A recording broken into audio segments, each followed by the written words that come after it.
Horror train o runaway train kung ituring ng ilan ang MRT dahil sa insidente nga po kahapon kung saan nag-overshoot sa rail track ang tren nito. Pero nitong mga nakaraang buwan, ilang aberya na rin sa operasyon ng MRT ang nagpainit sa ulo ng mga pasahero. Pag-usapan po natin yan kasama ang UH Resident Analyst, Professor Winnie Monsod.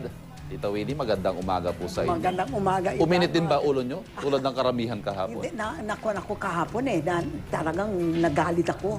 Kasi this should not happen. Tignan nyo, merong yung tren nasira, yung first train. Tapos, pagkatapos nun, na-decouple. Kumalas. Kumalas. That's maintenance. Tren nasira, maintenance.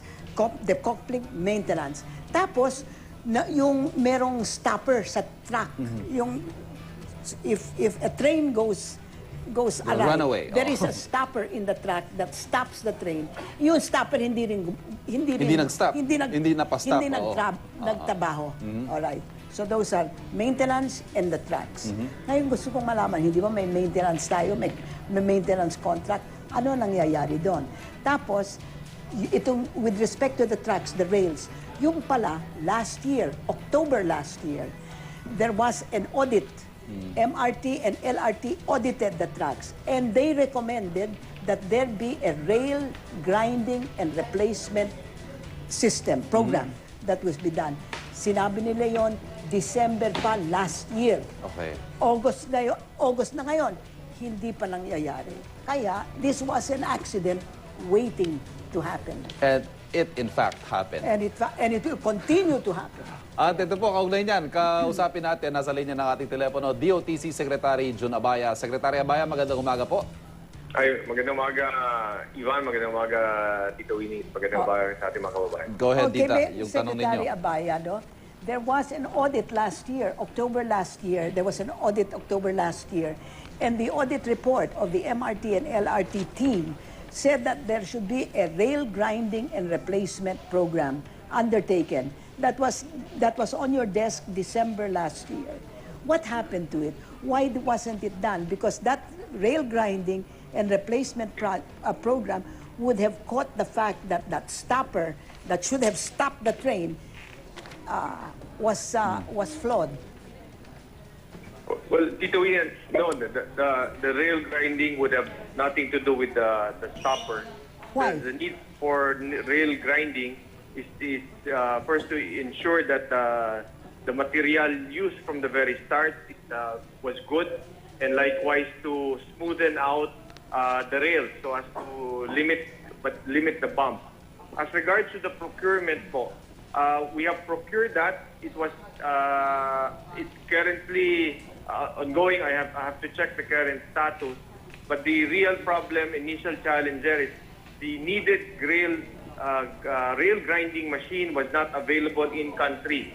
So there was a single entity who had this, so we had to negotiate with him and make it available. I'll immediately check in the office and report to you ano pong status to sa procurement on rail grinding. Because if they were rail grinding and replacing, they would have noticed that the stopper, which is on the rails, was not working, and they would have replaced it. Don't you think? That's what I am told. Not really, Tito Winnie. The stopper is at the very end. In fact, not in the operational part.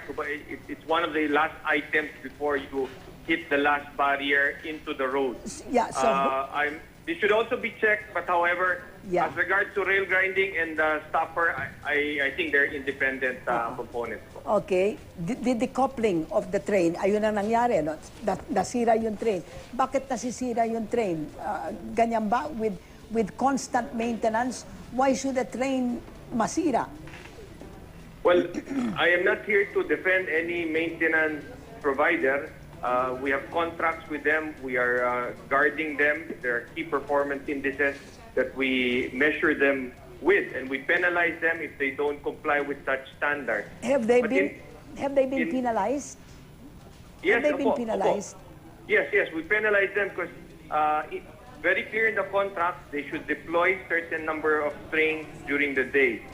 Dropping below this threshold, we penalize them financially, and that is one of the performance indicators. But as regards to the coupling, we have yet to find out what really happened. It could have been a human procedural error, that the proper coupling procedures were not followed, but also possibly that there was failure in the coupling material. That is being currently investigated. Once I know of that, of a definite cause, definitely will share it to the public.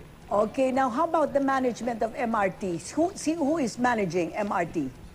The current manager po is currently an OIC. He's the administrator of LRTA. His name is Joy Seneco.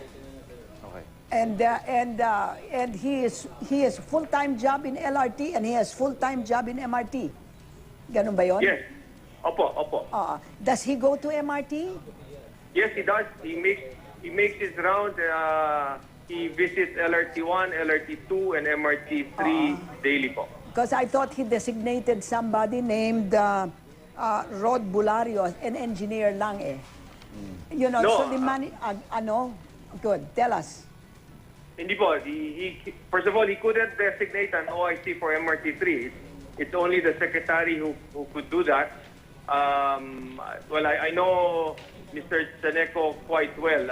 I don't think it's irresponsible to just throw away certain major responsibilities. He constantly reports to me the status of the lines. We often meet to address ongoing issues po.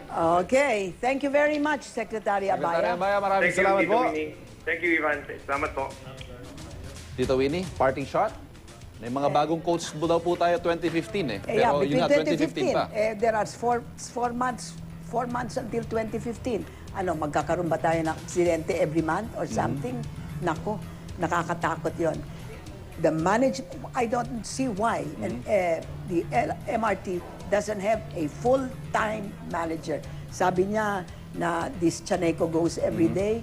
I was told that he does not. It is his engineer that goes every day. So after this incident, malaki-laking o malakas-lakas na wake-up call po ito sa pamunuan ng daming MRT. wake-up call na yan eh. Oo. Let us not play with people's lives. Maraming salamat kay, of course, Secretary Abaya. Abaya. At Professor Winnie Monson. Thank you. Thank you.